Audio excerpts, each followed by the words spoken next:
I love you, man. Oh, I appreciate that. I watch you every morning.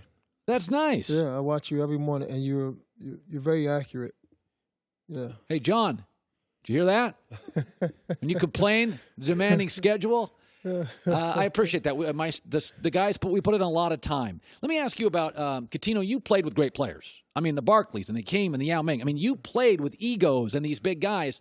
So right now, James Harden's an MVP of this league. He's going to win that award. Mm-hmm. And Cuttino, he is struggling. I mean, I'm not talking like 1 for 8. He's 0 for his last 20 on threes. When you played with star players, and I mean these are Hall of Fame level guys, and they were struggling. Even Barkley and Akeem didn't have many slumps, but he had a couple. Right. Do they have to change their game? Should Harden change his game? What do you do? What did the guys you played with do when they get in these prolonged slumps? Well, I kind of dissected James' game, and everybody always says that James looks like how when I played. I mean, he shoots a lot more threes. This kind of generation shoots a lot more threes. Right. But, it's funny because James can post up, right? He's thick. Yeah. Well, when I was playing, Kobe, myself, a lot of us guards, we were post guards that can shoot threes, but we had mid-range game, Rip Hamilton, guys like that, Ray Allen. And I just think James needs to, they're running him off the three, or they're really close to him on his threes. Clay's right on him. Right on him. I mean, I truthfully think he needs to get into that mid-range to free himself up some, give him a different look. Because there's only a layup or it's a three. So I think you need to kind of, they're anticipating everything. It's like when we were younger, you're playing 2-on-2 or 3-on-3 practice time, and it was just jump shots. Right? So defensively, what you're doing is, I know you're not going to the cup because it's just a jump shot game. So what I'm going to do is I'm going to contest your every shot and make it harder for you. I think that's how they're playing him. And he's forcing his threes, and he's looking at his wrists, and he's kind of, no, it's not that. You got to mix it up. No, I agree with you, Cuttino. I think, not that I was ever a even good basketball player, but when I played, confidence is a real thing. I was a shooter. Mm-hmm. And, I mean, listen, man, it is – rebounding's not about confidence. Defense is about effort, not confidence. Right. Steals aren't about confidence. Right. Shooting's about confidence. And it is. It is. Like, A-Rod's a great baseball player. Mm-hmm. But, man, you get that stuff clicking upstairs, and it changes you. And I agree with you, I think Harden needs to say, listen, man, I'm a thick, he's a great ball handler. Right. He's a beautiful offensive player. Right. All you're saying is, dude, get your percentages up here. Feel good about yourself. That's it. It's like you can get a layup, but let's do some mid-range. Let's do some post-up. Let's do some face-up 15 feet from the basket. Put more pressure on them, harder for them to double, right? And then now you have that guy one-on-one, and when you face up, they can't touch. So just those little different small things that you have to do. I mean, of course, Kobe would tell them the same thing, right? When you're playing like that and you're posting up 15 feet from the basket, guys can't touch you if you face up. So now if you turn and face up, the basket's right there. You can make a shot. One dribble, you're right at the basket. You can pitch it out, right? So now it puts a lot more pressure on the defense, and he's not doing that. It's a lot more pick and roll. It's predictable. Right? So step back three, step to the side three, guys are right there closing out, knowing what he's going to do. And he's working a lot harder. Oh, good God. He's working so hard. It's too hard. That's one of the knocks on Westbrook. Westbrook works too damn hard for his shots. Works too hard. So it's interesting. There was a moment last night when Kerr was telling a story to Kevin Durant. Body language is a real thing. Mm-hmm. There's something about Durant. Earlier this year, Steve Kerr kind of criticized the team about something, said they were lazy or something, and Kevin Durant, right after Kerr was at the podium, came out and said, I don't think that's true at all. I'm not saying Kerr and KD don't get along, but when I watch this, did Kevin Durant listen to him? What did you make of the body language on this when Kerr's talking to him? I was talking about that in the back, and going to school for psychology and communications. You did? You were a psych major? And communications. Yeah. So for me, I'm kind of looking at that, and first of all, Kevin's a star. He's a superstar, right? So I saw something 2 games ago where he should have kicked it up super early as soon as he got it, and he waited. And then Klay Thompson, when he gave it to Klay Thompson at the end, Klay had a tough shot to make. Now, either you kick it up early and get it back, or you keep the ball now and you be the hero.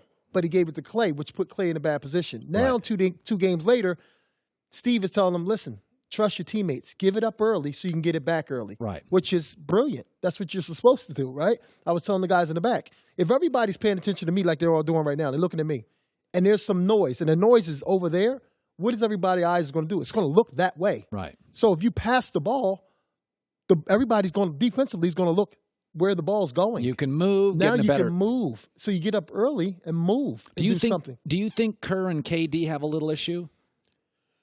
I just think KD's in his head, so he's taking a lot of things more personal than there really is. Is it hard not to? It is hard. It is hard because KD's great, right? He's really good. And the pressure is on him that Steph's not having that, monster babyface assassin kind of series, right? Because he just came back kind of thing. I think his rhythm's not as there as it should be for him.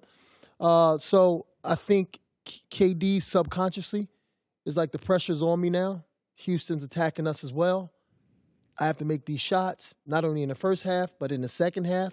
And I got to put everybody on my back kind of thing. I don't know. I don't know. But guys, they take it personal. I mean, Phil and Kobe, right? Listen, these relationships are hard. That's what it is. Plus, when guys get rich, this counts for doctors and lawyers and politicians. Yeah. The richer people get, the less they want to listen. That is so. That is so true. You play with a young Charles Barkley in Philadelphia. He listens at the timeout. Then you get him to Houston. He listens. Phoenix. He listens a little bit less. That's nothing against Charles. That's the way human beings are. The higher the stack of money, our ears close. Because they think they did it by themselves. Yeah, and I know everything. Yeah, I'm guilty of that. I did it by myself. I was successful, but you forget who helped you get to that point. That's why, Goulet, I can't pay you, because you'll just be uncoachable. That's always been my theory with you. Okay, so Cuttino Mobley joining us. All right, Chris Paul is hurt. I think it's a big deal. Do you? I truly do. Chris is he's taking some really tough shots, great shots. He's a great player. And I think what Chris, that's not the first time his hamstring has happened. That's right. That's an ongoing thing for him. So for Chris, bumping people, engaging his core, his hammies, his glutes, things like that, I don't think it's going to be one game. And if he does come back on the seventh game, I don't know what type of medicine they're going to give him, but if he does come back on the seventh game, that's going to be a really tough game because he's going to have to really exert himself to become the, superstar, mighty mouse. And also, Chris is a defensive player. Exactly. So you're not one of these. He's not one of these guys playing half the court. That when you're playing defense, man, that is I remember talking to. You ever know who Hersey Hawkins was? Oh, yeah. Hersey Hawkins, one of the great scorers in college basketball history, and he was telling a friend of mine one time. He said, "Man, in college, you may only face one NBA guy. You just have to play one end of the floor." He goes, "My rookie year in the NBA, I was like, I was scoring 22 and giving up 26.